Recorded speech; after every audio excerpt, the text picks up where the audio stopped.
Hey guys, Uncommon Ramen here with another TCG Tuesday. Before I get into the video, let me remind you, if you like my content, please hit that like and subscribe button to help me with those analytics. And also, if you want to see the content as it drops, hit the bell icon so you get notified when I post new videos. And finally, if you feel the need to support me, hit me up on my Patreon at patreon.com/uncommonramen, capital U, capital R. I do all of this in my free time, so any amount of support can help me bring more of this content to you more often.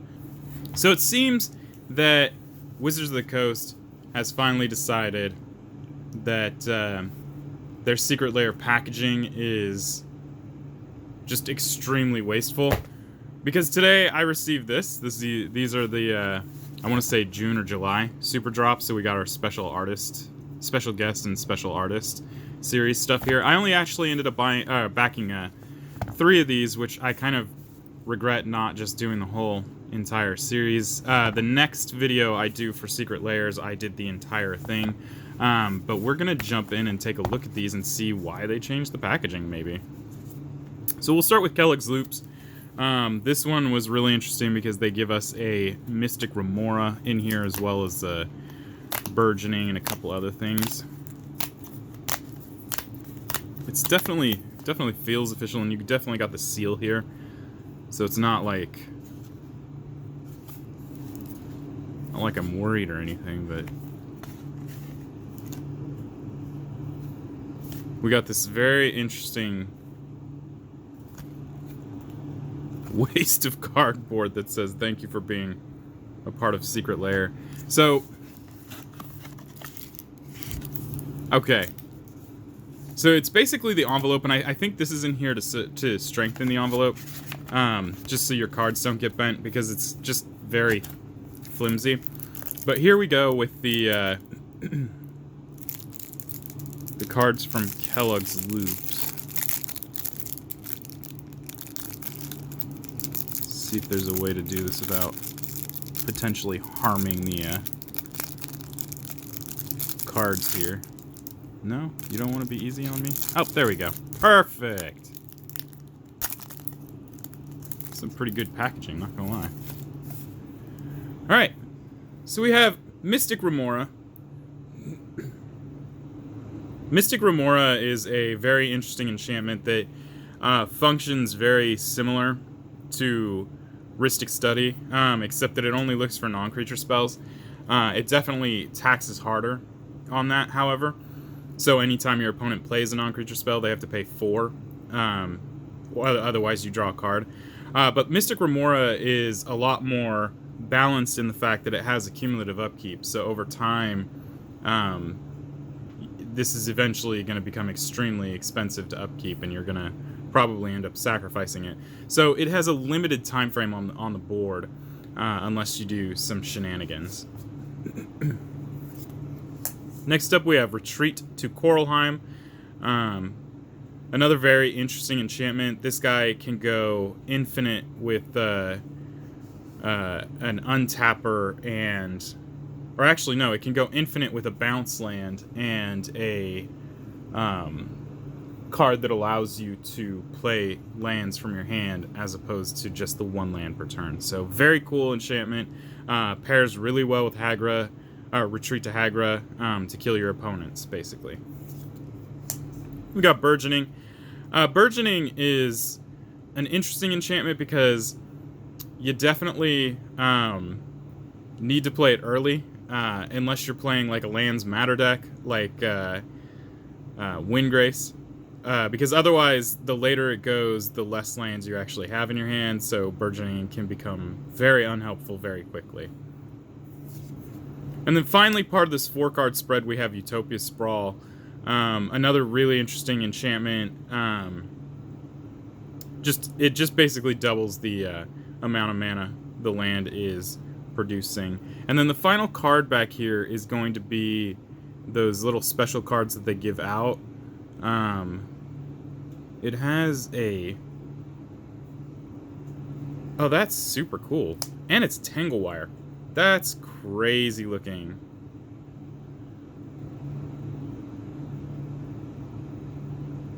That is super cool looking.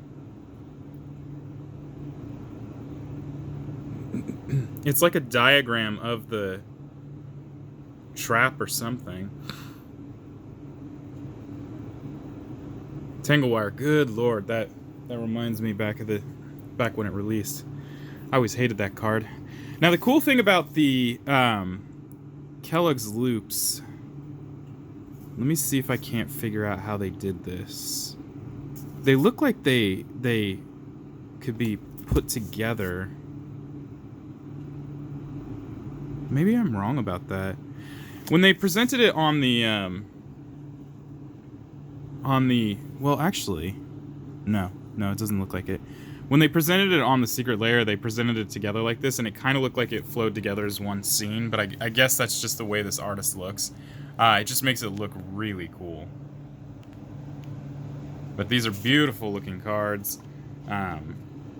So yeah, that is our Kellogg's loops. We got ourselves a foil full art tangle wire as our little secret goodie in here. That's very cool. Alright, next up we have Chris Ron, or we have Livia Prima. I think I will do Chris Ron last, because Chris Ron is the one that I'm most excited for. Livia Prima had a black Machias reprint in it, and for a while that Machias was extremely expensive, so it was nice to see a reprint for it. Oh, that's interesting. Okay, that one I might keep, because that looks neat. Alright. Oh yeah, and it had the Chroma, that's right. Such a beautiful art for a Chroma. So we're gonna crack this guy too, because we want to see all the goodies we got here. So a Chroma Angel of Wrath. A keyword soup card here. Lot going on here for 8/6/6, but the art is incredible because we got the portrayal of a Chroma, which was Ixidor's creation. He was trying to basically recreate his wife because his wife had passed away, and that in the background underneath her shedding wing is the wife. Nivea was her name, yeah. Oh well, you know, can't play God. We learned that from Full Metal Alchemist. This is the Machias Unhallowed, the Unhallowed I was talking about. This card for a while was, and it may still actually be very expensive. It was in the 40s, possibly 50s. And I saw it on the Secret Lair. It's something that I've really wanted in my collection, so boom, Machias, the Unhallowed. Very, very mean Machias. Then we have Glissa Sunseeker before she got corrupted. And the cool thing about this art is it shows Glissa Sunseeker and her group of elves, and then in the background you can kind of see the Phyrexian Praetors and how she's just becoming corrupted over time. And the power, or the quote just kind of plays into that. Poor Glissa. Well, I guess she got the better end of the stick, her and Azuri. And then last but not least, we got Olivia Mobilized by War. This was one of my favorite printings of Olivia, although the new printing is pretty good. This one is cheaper than most of them, and I just think that its ability is much more versatile. So I was really happy to see this guy, Olivia Mobilized by War. Plus the art is just really incredible, and I love that they did the whole black and white motif.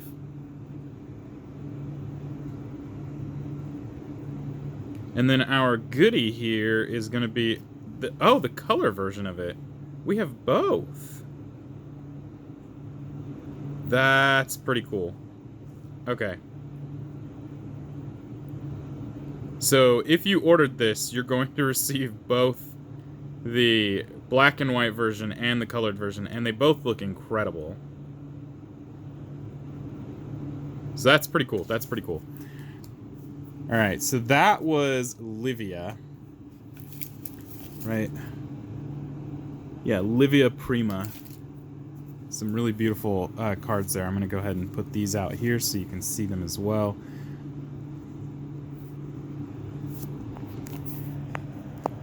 Let's get a focus, and there you go.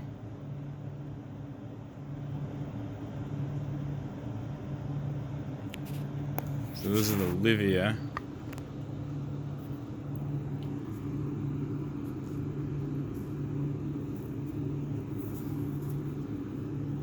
Alright, and our final one is going to be Chris Ron. And this one was the one I was most excited about at the time when I backed it. So what we're going to get in here that I'm really excited about is Huntmaster of the Fells and Kozilek, the Great Distortion. So, Kozilek the Great Distortion, out of all the Titans, wasn't anywhere near the most expensive. I think every one of the versions of the Eldrazi Titans are more expensive than Kozilek was. But now that we have a Secret Lair reprint, it should drop that price even more. But it's a really beautiful looking Secret Lair reprint. So we're going to jump in here. There's 2 versions of Kozilek, 2 versions of Ulamog, and 2 versions of Emrakul. And the only reason one of the versions of Emrakul is still cheaper is just because it got banned in Commander. That's the only reason why. So just keep that in mind. Because otherwise, this version of Kozilek would definitely be the cheapest version. I gotta take this out of the bag off camera because they put the Huntmaster of the Fells in the back so you can actually see the other side. Alright, so for starters, we got ourselves Kozilek the Great Distortion. Like I said, there's 2 of each. Emrakul, the Aeon's Torn, is probably the most expensive out of the group. And then the Ulamogs, the Ulamog that originally came out with Rise of the Eldrazi is the cheaper of the 2 Ulamogs, being, I think, $30 some odd, whereas the other one's like 50 to 60. And then finally, they have 2 Kozileks.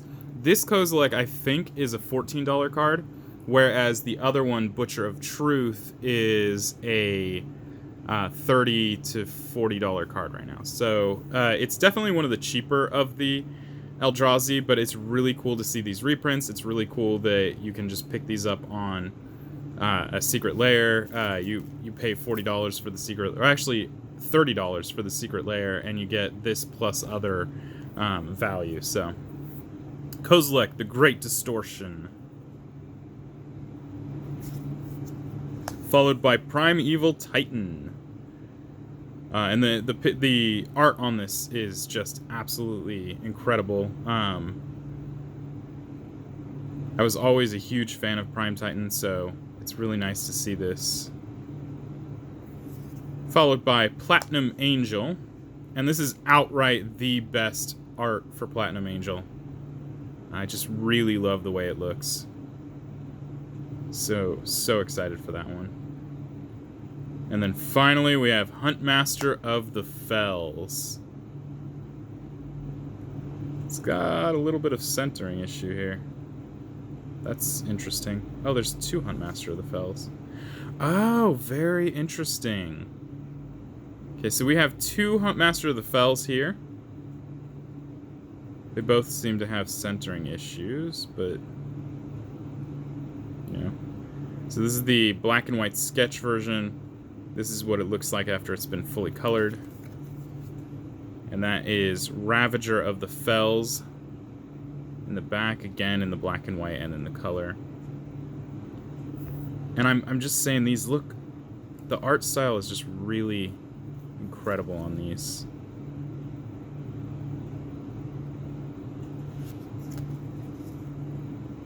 Super cool cards. So we're gonna just showcase these again because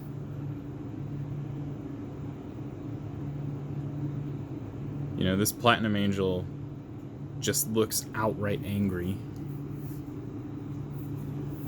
And of course we have the Kozilek, the Great Distortion,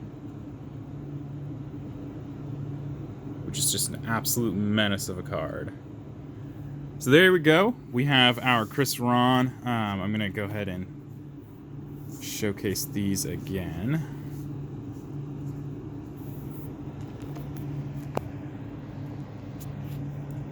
right, there you go. The Chris Ron Super Pack. We got ourselves Huntmaster of the Fells, Platinum Angel, Prime Titan, and Kozilek the Great Distortion. So that was the secret layers that I recently backed. These are obviously very public knowledge. Everyone knows what comes in these, but it's kind of nice to see them, and when you open them, just to kind of see the extra cards that you're going to get in here. The black and white version of both the Olivia and the Ravager of the Fells. This really nifty looking Tangle Wire was just a really super cool pull. So that is so cool. Alright guys, that is everything I have here.